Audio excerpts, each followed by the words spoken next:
बारिपदा स्थित market building complex रे अग्निकांड गुरुत्वपूर्ण कागज पोड़ी नष्ट कॉम्प्लेक्स तृतीय महलार रॉयल इंश्योरेंस कार्यालय निया लगिता सूचना एसी सर्ट सर्किट जो अग्निकांड घटी सन्देह निया लगिबा परे कार्यालय भितर बहु गुरुत्वपूर्ण दलिल और कागजपत्र पोड़ी नष्ट हो जाइछि।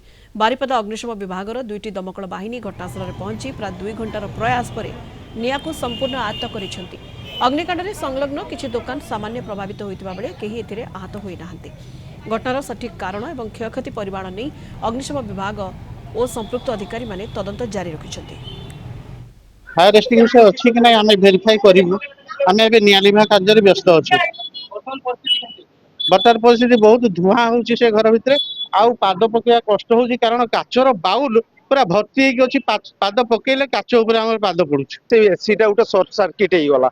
सर्ट सर्किट है कनेक्शन पुड़ी पुड़ी चलला सांगे सांगे आम स्टाफ मान को बाहर करदेलु सुरक्षित स्थान को आउ फायर स्टेशन को फोन भी करदेलु।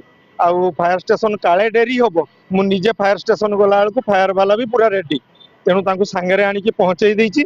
बर्तमान निया पूरा आयत्त अवस्था आसीगलानी।